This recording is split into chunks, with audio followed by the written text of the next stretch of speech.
was expressing some kind of interest in the military. And so he called me up and he says, "Hey, Kim, you're the perfect person to ask him. And I think I'm going to," is it all right if I give you my daughter's number and you can talk to her directly? And I said, "Yeah, sure, that's fine. But what's going on?"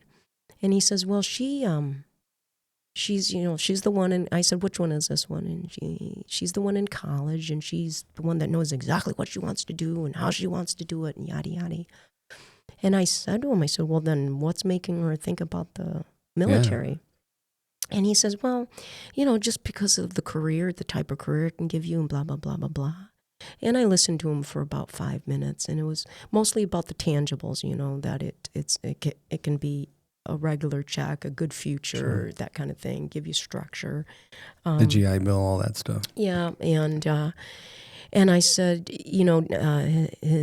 well, I guess maybe I won't say his name, but anyway, so I said, "I'm going to tell you right now, I don't encourage you for her to do that."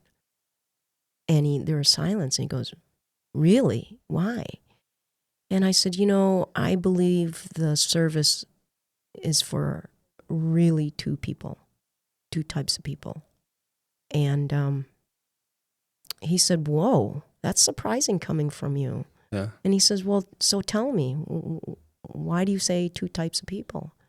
And what is that?" And I said, "Well, let me preface first that as Americans, I believe we should all serve. We should be like any other country, and a lot of them do it, that you get fresh out of high school and you serve for at least 1 or 2 years. Yeah. And then you make your decision from there, what you're going to do with your life." So with that aside, the type of person that should be in the military should be only the type of person that is absolutely, unequivocally patriotic, and they want to serve this country.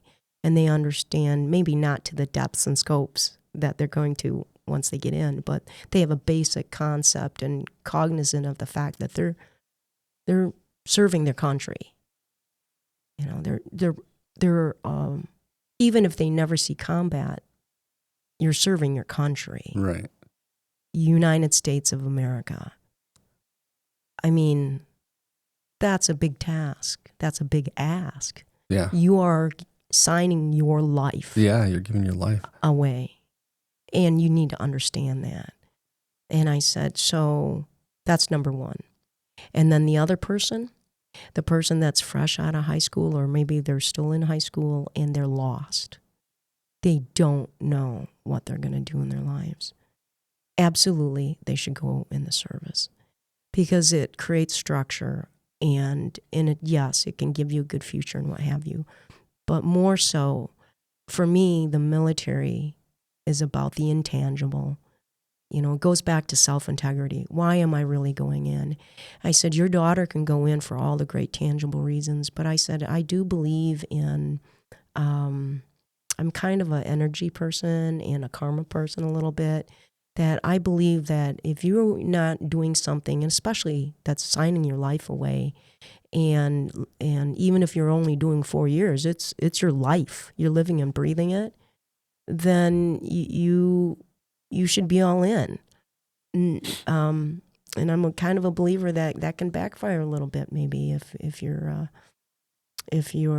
going in for the wrong intentions, and not in the sense of like karma, but in the sense of expectation. And expectations, when we have certain ones as human beings, and let's face it, in the service, they're not gonna turn out the way you expected.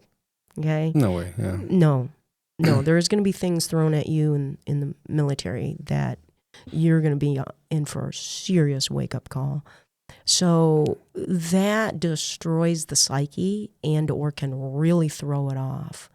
And depending on what kind of person that is, you're doing more harm than good, honestly. And you're shifting. It's like a crack in ceramic. Once it's there, it's there. It never will go away. You could patch it, cover it up, do whatever, but it's there. That shift is permanent. And it still has the shadow and the crack. 100%. There you go. And I like that one. I'm going to steal that one. All right. Yeah, no, it's yours. It's literally from your story. It's literally mine, but thanks. I'll patent that one. Yeah, okay? there you go. Yes, I'm going to protect that one so you don't use no. But yeah, you're right. It's 100%. It's always there. There's something always there. And so I said, your daughter, I feel is if she goes in, great. You're going to support her and love her and what have her. But if she's clearly, to me, from what you're telling me, is what I said to him, she's going in with expectations. Yeah. And when you go into something that's so life engulfing, you should not have very specific expectations. You should go in it for inward and out, not outward and in. Otherwise, that can start really messing with your life, and that, if your neural pathways are going to go a certain direction, and then it does this, it can really, it shifts who you are as a person. So she won't know that at her age, but you, the father, need to really have a deep talk with her and feel out whether she is doing it for truly self-intentions, inward out, right, or if she's expecting these things coming in from doing this action. It often is when we have expectations, we get let down, and that can shift our psyche and our ability to stay motivated, and on and on and on. And that turns into stress, and that turns into deterioration. And I'm saying can, it doesn't for every person, but I've seen it in nearly every person when expectations don't come through fully like we think they should. So I've learned not to expect, but then more to do from internally within. Am I doing this for genuine intentions? Am I doing this sincerely with great self-integrity? And if I am, then everything works out. It works out really well, and that's for me. I've never served, but at one point I was going to go into the Army, and I'd taken the test, and I was ready to do it. Right. And I had my son, and he was born, and I thought, maybe I shouldn't do it. And for this, one of the two reasons that you had, okay, so I'm not lost, and although patriotic, I wasn't so sure I would just jump into whatever Congress deems is a good war, right? Right. You know what I mean? I don't know that I'd do that, right? So at the time I was playing around with the idea, and then I decided not to, and a month later, 9/11 happens. And so I was definitely glad I didn't do it, because of course I would have been right away put in. But oftentimes I think about, and this is a weird shift, and I mean zero disrespect to anybody that's been in the military, and I'm not trying to, but I often look at everything you just said as the way people enter Christianity. Mm-hmm.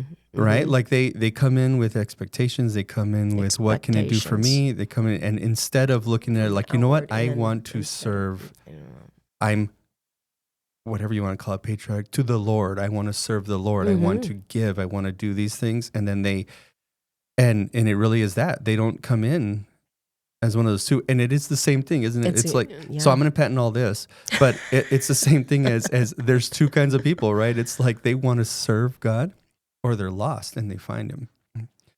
And I've always thought about it that way. And that's why I think Christianity across the board in a lot of areas has hurt a lot of people and has done more harm than good, because you had a big old great commercial of all the tangibles of what this could be, instead of telling them what it really is. Yeah. You're really coming into this to serve the Lord, and it's not about you. It's about the outward part of it.